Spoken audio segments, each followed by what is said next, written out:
Lea Michele's reputation as a difficult or polarizing figure in Hollywood did not emerge from a single incident, but from a long accumulation of workplace stories, industry culture patterns, media amplification cycles, and the psychological realities of high-performance entertainment environments. To understand how this narrative formed and why it persists, it is necessary to examine her early Broadway background, her transition into television stardom through Glee, the structure of ensemble production environments, the psychology of fame acceleration, and the way modern digital media reshapes fragmented anecdotes into unified public perception. Lea Michele began performing at an unusually young age in professional Broadway productions such as Les Miserables and later Spring Awakening. Broadway theater is widely recognized in performing arts research as an extremely disciplined and hierarchical environment where precision, repetition, and endurance are prioritized over interpersonal comfort. In developmental psychology, early immersion in such environments can shape long-term behavioral patterns, particularly in areas such as response to criticism, tolerance for error, and expectations of peer performance standards. When performers are trained in systems where survival depends on technical excellence and constant correction, they often internalize communication styles that emphasize directness and efficiency over emotional cushioning. In that sense, traits that later become controversial in screen environments are not necessarily pathological, but adaptive within their original context. High standards, strong attention to detail, and intense focus on execution are often rewarded in theater. However, when these traits transfer into ensemble television production, especially long-running series where emotional labor and interpersonal stability are critical, the same behaviors can be interpreted differently by colleagues and audiences. The transition to Glee marked a structural shift in scale, visibility, and production dynamics. The show became a global cultural phenomenon, and with that success came intensified schedules, increased media scrutiny, and heightened creative pressure from networks. Ensemble television differs significantly from stage performance because relationships are sustained over years under repeated cycles of stress, fatigue, and public exposure. Research in television production sociology suggests that prolonged proximity under deadline pressure increases the likelihood of interpersonal friction, especially among high-achieving performers operating in competitive narrative spaces. Within this environment, Lea Michele became one of the most visible central figures due to her lead role and vocal prominence. Visibility itself becomes a psychological variable in group perception.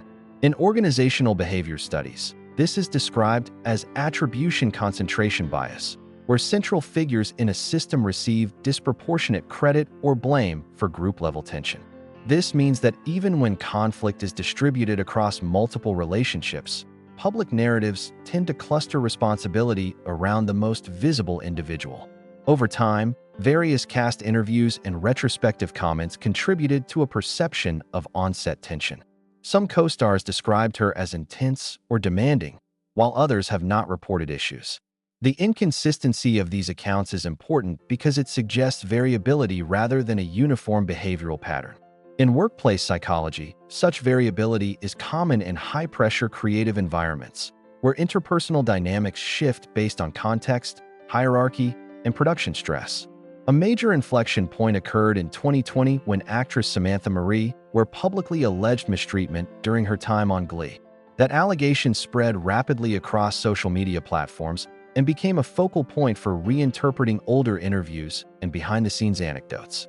From a media psychology perspective, this reflects retrospective narrative consolidation, where a single high-visibility claim becomes the interpretive framework for organizing prior ambiguous information into a coherent moral storyline. Once this narrative formed, digital discourse amplified it further through confirmation bias and algorithmic distribution. In online environments, emotionally charged interpretations tend to circulate more widely than nuanced explanations, reinforcing simplified reputational labels over time. As a result, public perception becomes increasingly stable even when underlying evidence remains fragmented or context-dependent. It is also necessary to consider gendered perception in professional evaluation. Research in organizational psychology consistently demonstrates that assertive behavior in women is more likely to be interpreted as interpersonal aggression compared to identical behavior in men. In entertainment industries, where personality and professionalism are constantly evaluated together, this bias can significantly influence how behavior is described and remembered. From a psychological standpoint, the traits commonly attributed to Michele in public discourse can be understood through established personality frameworks without invoking pathology. High conscientiousness, strong achievement orientation, and sensitivity to performance evaluation can produce a communication style that is highly task-focused and less emotionally filtered under stress. In collaborative environments, this can be perceived as rigidity or impatience, particularly when others operate with different working rhythms or standards. Another relevant factor is identity performance fusion, commonly observed in performers who begin training in childhood. When self-worth becomes closely tied to professional output, feedback and disruption in performance contexts can feel personally destabilizing. This can lead to more controlling or directive communication styles, not necessarily as expressions of hostility, but as psychological strategies to maintain performance stability in high-pressure settings. However, none of these frameworks eliminate the possibility of genuine interpersonal conflict or harm. Entertainment production environments are complex systems where stress, hierarchy, and personality differences interact continuously. What becomes visible to the public is often only a fragmented version of that system, filtered through interviews, anecdotes, and edited media narratives. A particularly important dimension of this discussion is reputational inertia, the phenomenon where once a public figure is associated with a behavioral narrative, that narrative persists and self-reinforces over time. In digital culture, this effect is amplified by schema persistence, where new information is interpreted through pre-existing beliefs about a person. This is why reputations in entertainment often become resistant to change, even when career behavior evolves or when contradictory accounts exist. This brings in an additional dimension often discussed in industry analysis, namely the long-term impact of reputation on career positioning. One of the most visible case studies frequently cited in Broadway discourse is the casting process for the revival of Funny Girl, a production that had long been associated with Lea Michele in public imagination due to her vocal admiration for the role and the widely circulated perception that she had effectively been informally auditioning for it over the course of her Glee tenure. For years, she had publicly expressed strong interest in portraying Fanny Brice in any potential revival, and this alignment between performer identity and role identity became one of the most persistent narratives in theater fan and industry discussion. However, when the revival was ultimately cast, she was not selected.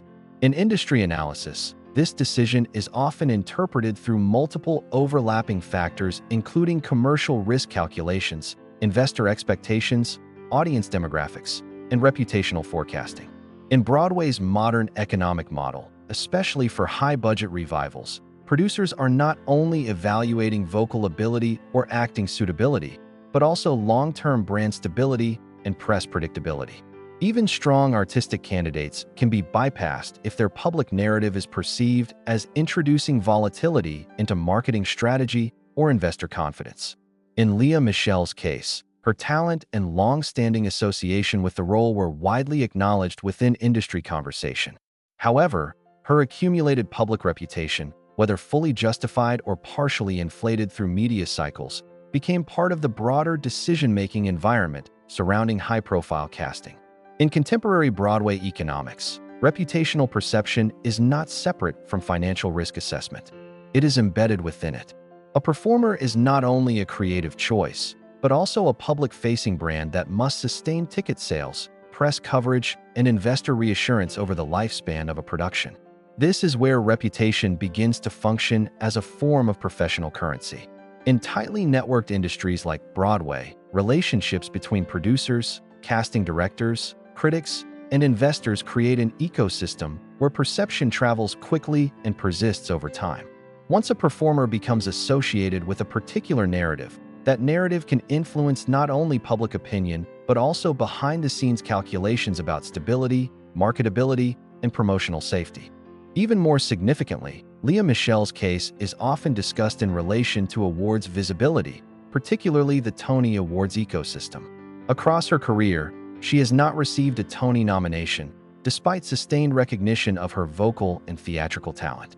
In a purely surface-level interpretation, this might be seen as a straightforward reflection of competition, timing, or role availability, all of which are significant variables in theater award selection. However, within industry discourse, award systems are also understood as deeply networked environments where visibility, advocacy, and reputational standing can influence momentum. In that context, some observers interpret her absence from Tony nominations not simply as an outcome of artistic evaluation, but as part of a broader reputational drag effect within Broadway's ecosystem. Tony recognition is not determined solely by isolated performance quality. It is also shaped by production visibility, critical narrative framing, and informal support networks that influence how performances are campaigned and remembered during voting cycles. When a performer carries a persistent reputation, whether fair or exaggerated, it can subtly affect how frequently their work is positioned within awards conversation, how aggressively it is campaigned, and how enthusiastically it is received within industry circles. This does not imply a direct or provable exclusion mechanism. Rather, it reflects how reputations function as ambient signals within professional communities. Over time, these signals can influence everything from casting considerations to awards campaigning energy. In Lea Michele's case, the argument made in some theater commentary circles is that her reputation, fair or distorted as it may be, has become an invisible factor shaping how her work is received in elite industry recognition spaces. At the same time, it is essential to acknowledge that awards outcomes are highly competitive and influenced by many independent variables, including production strength, role prominence, competing performances in the same season, and broader aesthetic trends within theater voting bodies. Correlation between reputation and recognition does not establish causation, but it does highlight how perception and institutional decision-making can interact in subtle and often unquantifiable ways. Ultimately, the case of Lea Michele illustrates how modern entertainment reputations are formed through layered systems rather than singular events. Early theatrical conditioning shaped communication habits oriented toward precision and performance. Rapid fame in a high-visibility television environment amplified scrutiny and reduced informal correction. Ensemble production dynamics created conditions for interpersonal friction.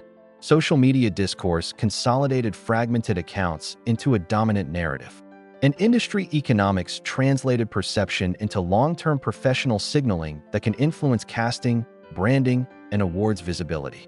What remains is a public figure whose reputation is not a fixed psychological truth, but a cumulative construct shaped by industry structure, media interpretation, and collective memory.